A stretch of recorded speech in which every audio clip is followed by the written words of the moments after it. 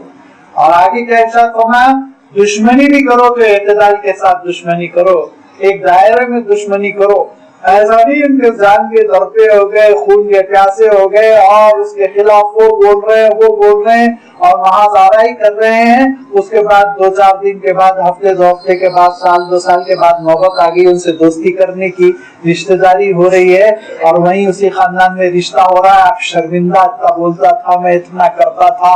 اور ذرا دیکھنا ہو تو آپ پولیٹیشینز کو دیکھیے کتنا بولتے ہیں, کیا کیا بولتے ہیں. دھیرے دھیرے پھر ان کے ساتھ دوستی کا ہاتھ بڑھاتے ہیں, پھر دوستی ہوتی ہے, خوب بولتے ہیں, سر پہ چڑھاتے ہیں, پھر معلوم ہوا دھیرے دھیرے دوستی دشمنی میں بدل رہی ہے. تو اللہ کے رسول صلی اللہ علیہ وسلم ارشاد فرماتے ہیں ہر چیز پہ اعتدال, اخلاق میں اعتدال رکھو, معاملات میں اعتدال, عبادت میں اعتدال, اعتقادات میں اعتدال. یہ امت اعتدال ہے, ہر چیز میں اعتدال برقرار رکھو.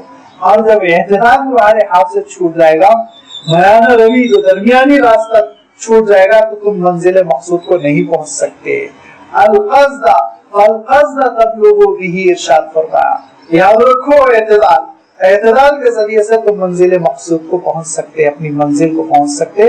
اور یہ ارشاد فرمایا کہ کبھی کبھی مسافر کا معاملہ یہ ہوتا ہے, وہ تیز رفتار گھوڑا دوڑا رہا ہے. اس زمانے میں گھوڑے تھے, اگر اللہ کے رسول صلی اللہ علیہ وسلم کے زمانے میں اگر بائک ہوتی اور وہ ہمارے نوجوانوں کی سپیڈ آپ صلی اللہ علیہ وسلم کے سامنے ہوتی تو شاید بائک کے استعمال پر آپ پابندی لگا دیے ہوتے. فرمایا کہ ایسا نہ ہو کہ سواری کو اتنا بھگاؤ, ایسا اسپیڈ میں اتنا دوڑاؤ کہ ارشاد فرمایا ایسا نہ ہو راستہ بھی طے نہ ہو سکے اور سواری بھی مر جائے, راستہ بھی طے نہ ہو سکے اور سواری بھی مر جائے, ایسا نہ کرو. ارشاد فرمایا کہ نہ راستہ طے کر سکے اور نہ سواری کو زندہ چھوڑ سکے, ایسا دوڑاؤ مت, قابو میں رہو, اعتدال کے ساتھ زندگی بسر کرو. یہ ہے اللہ کے رسول صلی اللہ علیہ وسلم نے جو اعتدال کا حکم دیا.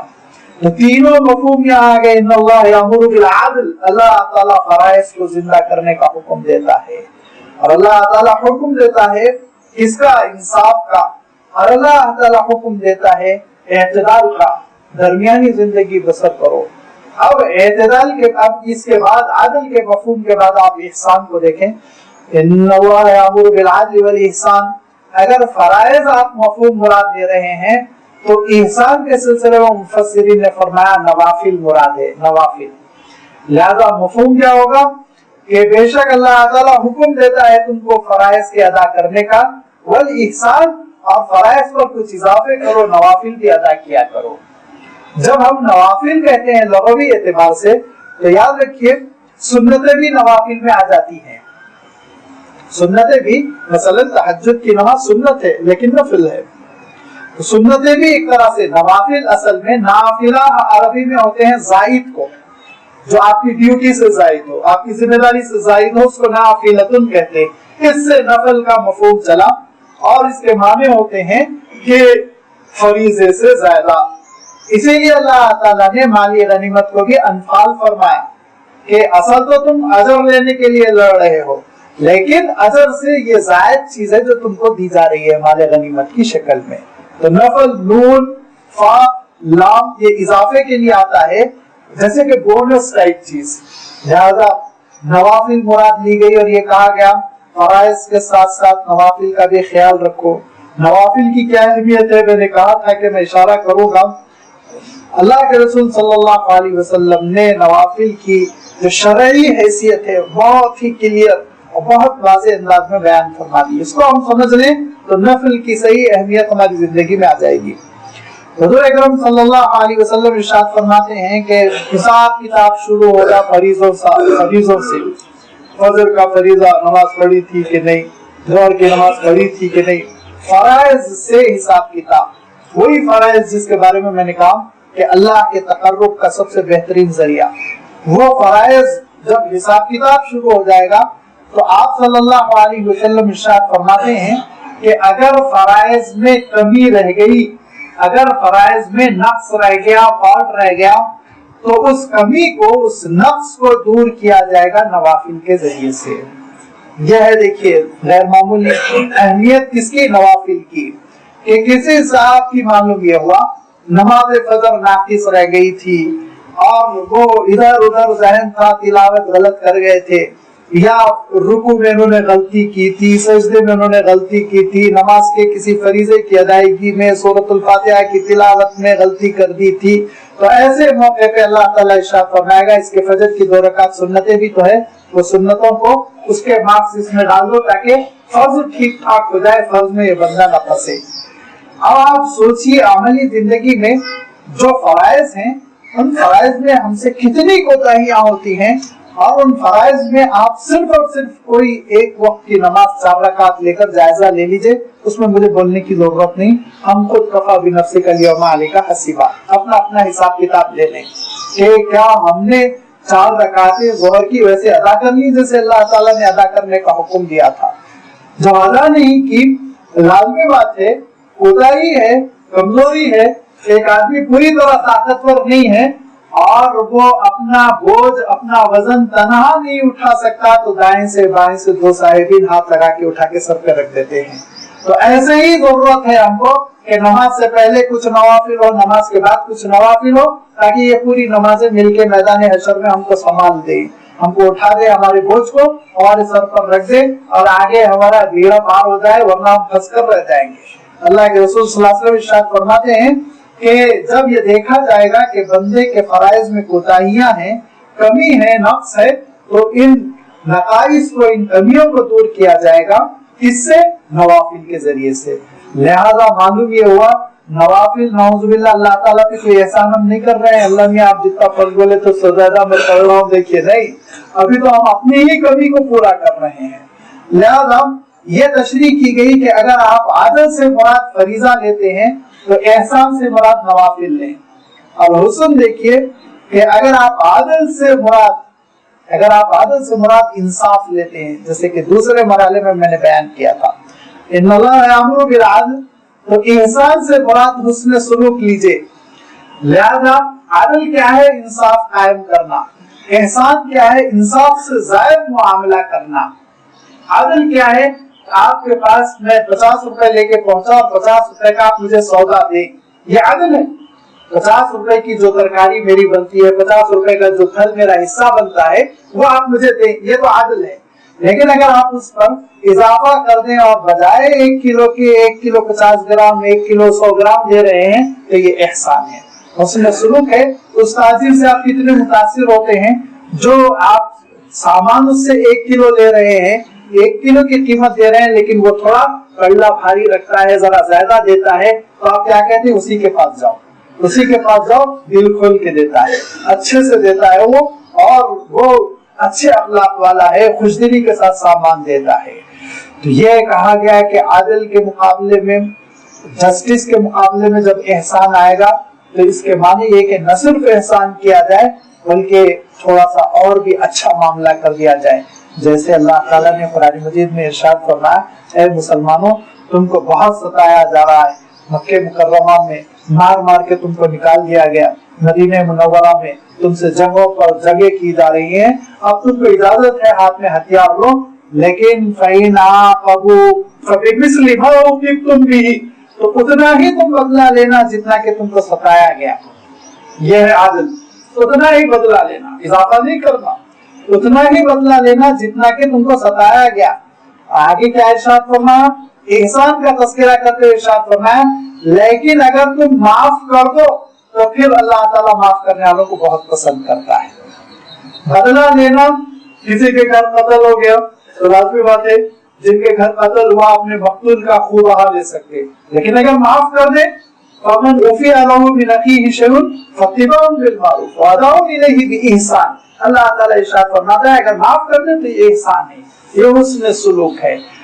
لہذا ایک مرتبہ ایک خلیفہ کے پاس شکایت آئی کہ آپ نے جو گورنر مقرر کیا ہے وہ گورنر جو ہے لوگ ان سے سیٹسفائی نہیں ہے, مطمئن نہیں ہے, تو انہوں نے گورنر کو بھی بلایا, لوگوں کو بھی بلایا, پوچھا کیوں سیٹسفائی نہیں ہے؟ گورنر نے کہا کہ امیر المؤمنین پوری جسٹس کرتا ہوں, ایک واقعہ نہیں ہے جس میں نے ناانصافی کی.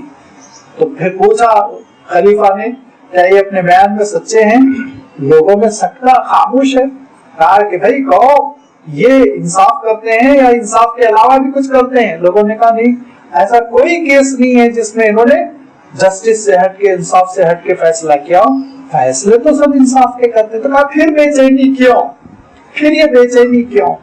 اسلاف میں جو قرآن فہمی تھی وہ عجیب و غریب تھی. اسلاف میں جو قرآن فہمی تھی وہ اعلیٰ درجے کی تھی. لہذا ایک نوجوان سے کھڑے ہوئے انہوں نے کہا امیر المؤمنین میری بات سنیے، یہ آدھا عمل کرتے ہیں آدھا نہیں کرتے. کہا وہ کیسے؟ کہا ان اللہ یامر بالعدل، یہاں تک عمل کرتے ہیں اور وہ احسان والے اس پہ عمل نہیں کرتے. ان اللہ یامر بالعدل والاحسان، اگر یہ جسٹس کے ساتھ حسن سلوک بھی کریں، اچھے سے پیش آئیں اور انصاف سے زیادہ عطا کریں تو پھر اس کے بعد لوگ ان کے دلدادہ ہو جائیں گے، چاہنے والے ہو جائیں گے، لوگوں میں ان کی محبوبیت پھیل جائے گی. یہ تو اگر ہم یہاں پر عادل سے مراد انصاف لیتے ہیں تو احسان سے مراد یہ حسن سلوک کرنا، بہتر سلوک کرنا. اور اگر ہم تیسرے معنی مراد لیتے ہیں ان اللہ یامر بالعدل، کہ بے شک اللہ تعالیٰ اعتدال کے ساتھ رہنے کا حکم دیتا ہے. والاحسان، تو احسان کا مفہوم وہ ہے جو پھر حدیث جبرائیل میں اللہ کے رسول صلی اللہ علیہ وسلم نے بیان فرمایا. احسان کے معنی یہ کہ اور اللہ تعالیٰ اعتدال کے ساتھ رہنے کا حکم دیتا ہے اور اعتدال کے ساتھ ساتھ ہر کام انتہائی خوبصورتی سے انجام دینے کا حکم دیتا ہے. کیا ہر کام خوبصورتی سے؟ حدیث جبرائیل میں اللہ کے رسول صلی اللہ علیہ وسلم تذکرہ فرماتے ہیں کہ احسان کیا ہے؟ احسان یہ ہے ان تعبد اللہ کأنک تراہ فإن لم تکن تراہ فإنہ یراک. دیکھو اللہ کی عبادت کرو تو ایسے کرو جیسے تم اللہ کو دیکھ رہے ہو. اگرچہ تم اللہ کو نہیں دیکھ رہے ہو لیکن وہ تو دیکھ رہا ہے. تو تمہاری کیسی نماز ہونی چاہیے سوچو، تمہاری کیسی عبادت ہونی چاہیے، تمہارا رکوع، تمہارا سجدہ. اللہ کے رسول صلی اللہ علیہ وسلم ارشاد فرماتے ہیں کہ بندہ مومن اللہ سے آخری قربت حاصل کرتا، آخری قربت وہ سجدے کی شکل میں. سجدے میں جو ہوتا ہے تو اللہ سے قریب ترین ہو جاتا ہے.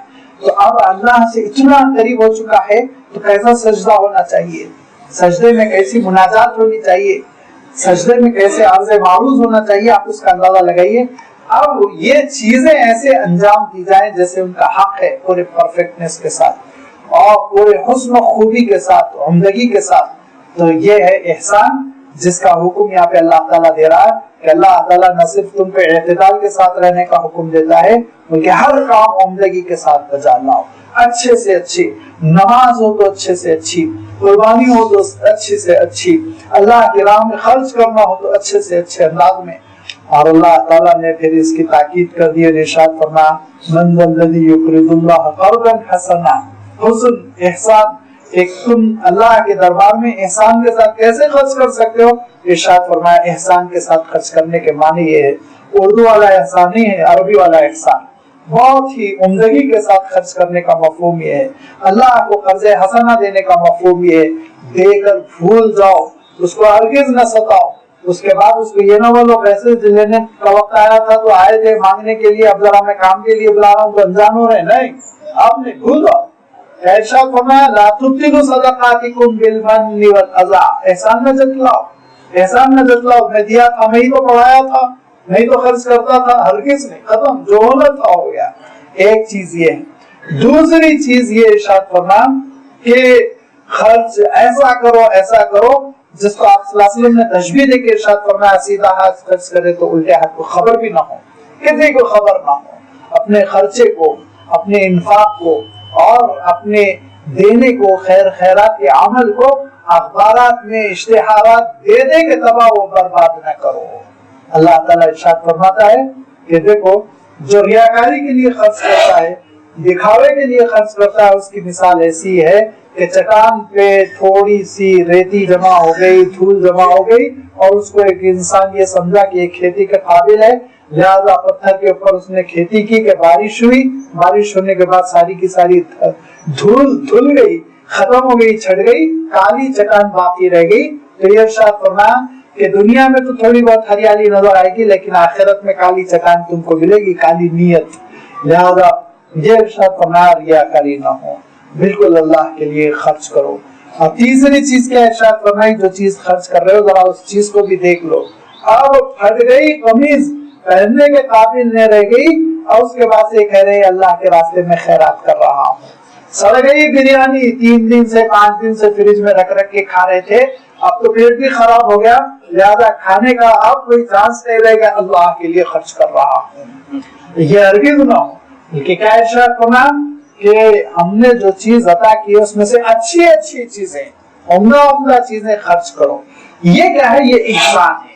اعتدال یہ ہے کہ آپ اپنے لیے بھی خرچ کریں, اعتدال یہ ہے آپ اپنے گھر والوں کے لیے بھی رکھیں, اعتدال یہ ہے آپ کا سرمایہ آپ کے بچوں کو بھی ملے, آپ کے خاندان والوں کو بھی ملے, آپ کو بھی اس کا نفع ہو. یہ اعتدال ہے. اور احسان یہ ہے کہ آپ اس میں سے اچھی چیز اللہ کے لیے خرچ کریں, اچھی چیز اللہ کے لیے وقف کریں. یہ احسان کا مفہوم اس وقت ہو جائے گا جب آپ عدل سے مراد اعتدال لیں گے.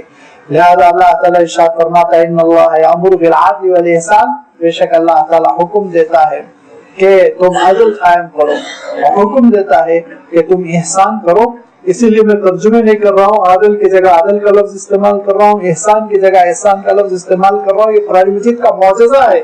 آپ تشریح کرتے رہ جائیے, وقت ختم ہوتا چلا جائے گا لیکن تشریحات باقی رہ جائیں گی. میں سمجھ رہا تھا کہ شاید میں اس آیت کو آج پورا کر لوں گا, لیکن بظاہر ایسا لگ رہا ہے کہ یہ آیت کبھی پوری نہیں ہو سکے گی, کیونکہ تیسرا حکم ہے وَإِيتَاءِ ذِي الْقُرْبَى, اور قرابت داروں کو دینے کا اللہ تعالیٰ حکم دیتا ہے. یاد رکھیے یہ چیریٹی انسان کے اندر بہت آتی ہے, اور اتنی آتی ہے کہ امریکہ میں بیٹھ کے Gates Bill billions of dollar وہ خرچ کر دیتے ہیں, لذا کہ افریقہ میں, انڈیا میں, اور فلاں کام میں لگا دو, ایڈز کے خلاف لگا دو, اور کینسر کے خلاف یہ ہاسپٹل کام کر رہا ہے اس کو دے دو. لیکن اگر ان سے کہا جائے آپ کے چچا زاد بھائی بیچارے وہ تو لیبر ہے, مزدور ہے, ان کو بھی آپ اپنی طرح شریک کر لیجئے, پارٹنر بنا لیجئے اپنی کمپنی کا, تو وہاں بہت برا لگے گا. کیوں؟ اس لیے کہ رشتہ داروں سے انسان کو ڈر ہوتا ہے میرے مقابلے پہ آ جائیں گے, میری ٹکر پر آ جائیں گے. لہذا رشتہ داروں سے ہاتھ روکنے کی بہت کوشش کرتا ہے. یہ نفسیاتی چیزیں آپ دیکھ لیجیے, ان سے ہی کمپٹیشن, انہی سے ٹکر ہوتی ہے, لہذا انہی کو نہیں دینا چاہتا ہے, دور لے جا کے خرچ کرے گا رشتہ داروں پر. قریب میں آپ کے انتہائی قریبی رشتہ دار ہیں, آپ کی پھوپھی, آپ کی خالہ ہے, آپ کے خالہ زاد بھائی, پھوپھی زاد بھائی, چچا زاد بھائی بہت غریب ہے, پسماندہ ہے, لیکن آپ ان پہ خرچ نہیں کر رہے اور دیگر لوگوں پہ لے جا کے خرچ کر رہے ہیں. کیوں؟ معلوم یہ ہوا دل میں ایک طرح کا اندیشہ, خوف ہے, اس کو بھی دوں گا میرا ہم پلہ ہو جائے گا, ہم اور میری سطح کا ہو جائے گا, لہذا میرے لیے بڑی مصیبت ہوگی. آپ کو تو غریب ہی رکھو, محروم ہی رکھو, لے جا کے دور خرچ کرو, کسی کونے میں, گوشے میں, سمندر کے ساحل پہ لے جا کے کسی جھوپڑی میں دے دو پیسے. لیکن یہاں نہیں. اللہ تعالیٰ نے قرآن پاک میں اور پھر حضور اکرم صلی اللہ علیہ وسلم نے اس کی وضاحت کرتے ہوئے قرابت داروں پر خرچ کرنے کی جو تاکید کی وہ احاطہ کرنا اس کا مشکل ہے. اتنی قرآن مجید کی آیتیں ہیں کہ اپنے قرابت داروں پر خرچ کرو, قرابت داروں پہ آپ کیسے خرچ کریں گے اس کی بہت صاف ستھری ترتیب ہے, وہ وراثت کی ترتیب ہے, اس کو اٹھا کر دیکھ لیجیے. وارث کیسے بنتا ہے آدمی, اس کو دیکھیے. سب سے پہلے قریبی رشتہ دار, پھر اس کے بعد کا. اس میں ایک چھوٹی سی بات میں آپ کو بتا دوں, سب سے پہلا حق ہوتا ہے جڑ کا, جو آپ کے اصل ہے.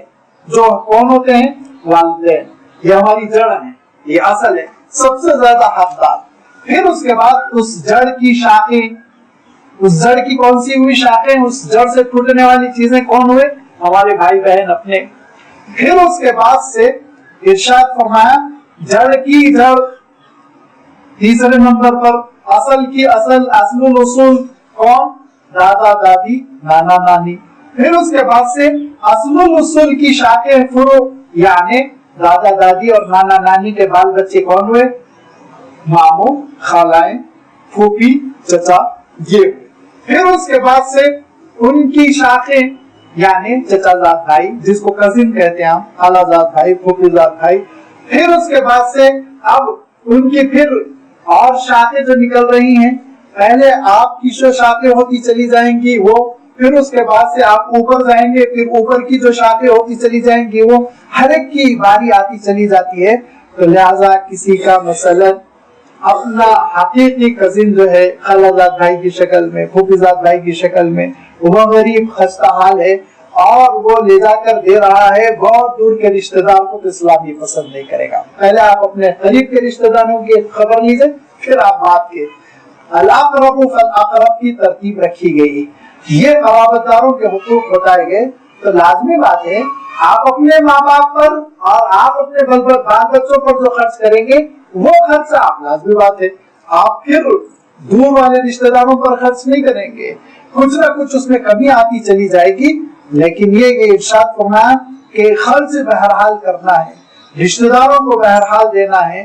جیسے کہ میں نے کہا اللہ کے رسول صلی اللہ علیہ وسلم نے اس کی تاکید فرمائی، تو اللہ کے رسول صلی اللہ علیہ وسلم نے زکوٰۃ کے سلسلے میں ارشاد فرمایا، پوچھا گیا اللہ کے رسول یہ زکوٰۃ ہے، میں اپنے رشتہ دار کو دے رہا ہوں، ثواب ملے گا؟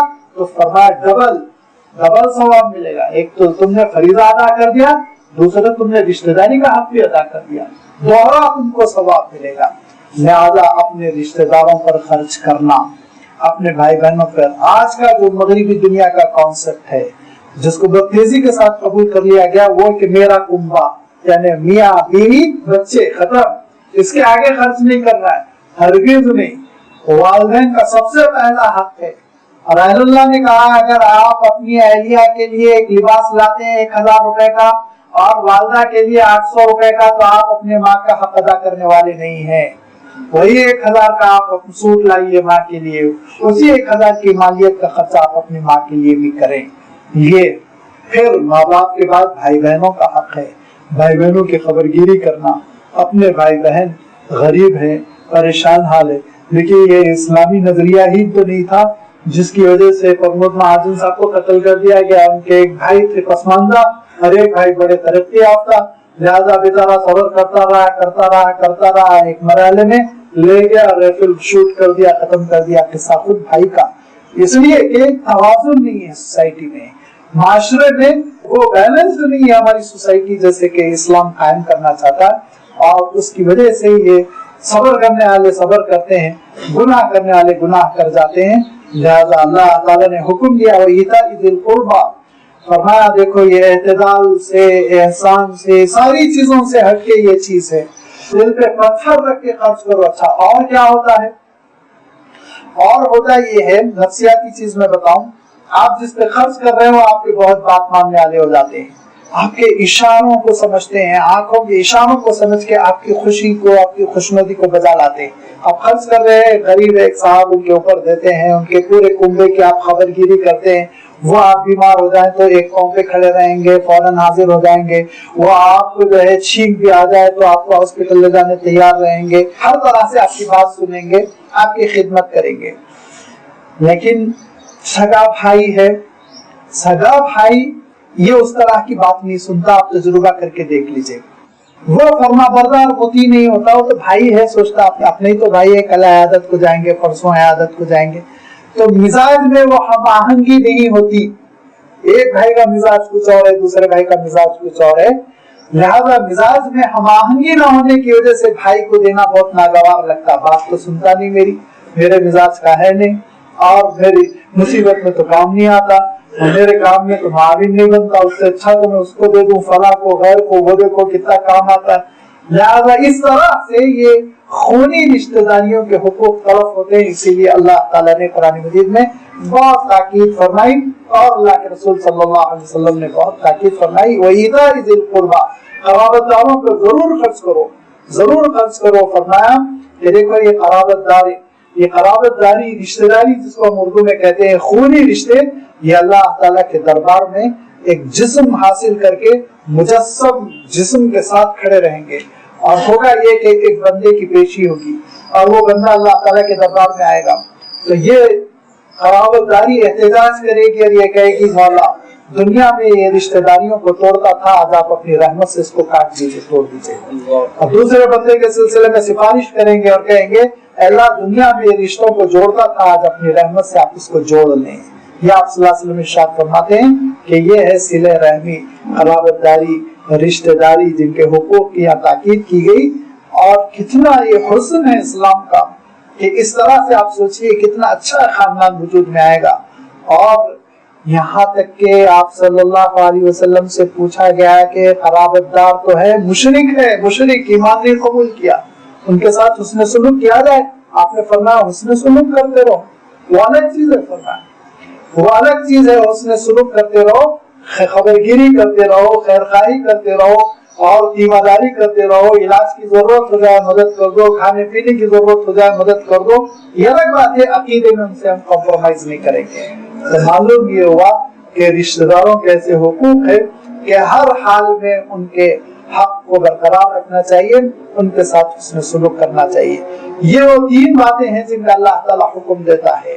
اب اگر ہمارے معاشرے میں ایک سوسائٹی کا تصور کیجئے جو فریضے بالکل چاق و چوبند ادا کرتے ہیں، ایکٹیو ہو کر نماز فجر، نماز عصر، نماز ظہر، تو پھر اس کے بعد آپ مسجد کا تصور کیجئے کہ عید کے دن کا منظر ہوگا ہر نماز میں، جمعہ میں بھی ڈنڈی مارتے ہیں، عید ہی کا موقع ایسا ہوتا ہے جس میں تقریباً 98% مسلمان نماز ادا کرتے ہیں، جمعہ میں بھی ڈنڈی مار لیتے ہیں۔ تو خیر آپ جمعہ ہی کو منظر میں رکھ لیجئے نگاہوں میں کہ جس طرح جمعہ میں صفے ہیں مسجد کے باہر تک، روڈ تک، سڑک تک نمازی کھڑے ہوئے ہیں، ایسے ہی آپ دیکھیں گے فجر میں، ایسے ہی آپ دیکھیں گے ظہر میں، ایسے ہی عصر، مغرب، عشاء میں۔ تو آپ سوچئے کہ نماز کی اہمیت غیروں کے اوپر کیسے واضح ہو جائے گی، کس طرح اسلام سے وہ واقف ہو جائیں گے۔ تو اگر عادل کا آپ ترجمہ کرتے ہیں فرائض سے، اگر عادل کا آپ ترجمہ مفہوم ادا کرتے ہیں جسٹس سے، انصاف سے، تو میں نے واقعہ آپ کی خدمت میں رکھا، اگر عادل ہو، انصاف ہو، تو پھر یاد رکھیے چاہے وہ سپریم کورٹ ہو، چاہے ہائی کورٹ، چاہے سیول کورٹ ہو، بڑی کورٹ، چھوٹی کورٹ، آپ دیکھیں گے کہ حکومت کوشش کرے گی کہ مسلمان ہی کو جج بنایا جائے، کیونکہ یہ انصاف کرتا ہے، یہ کرپشن نہیں کرتا ہے، یہ بے ایمانی نہیں کرتا ہے، یہ حق ادا کرتا ہے عدالت کا، یہ اثر پڑے گا۔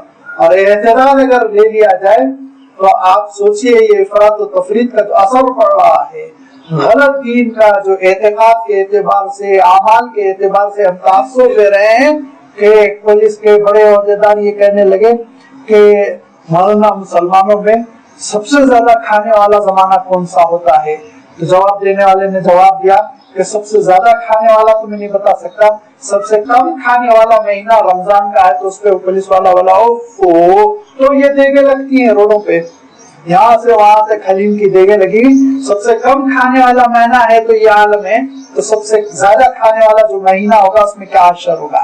اعتدال کی کمی، کھانے پینے میں اضافہ، اور وہ افراط بہتات ہو گئی کہ لوگ یہ سمجھنے لگے کہ ان کے پاس بہت ہی زیادہ اسراف ہے، فضول خرچی ہے، بہتات ہے۔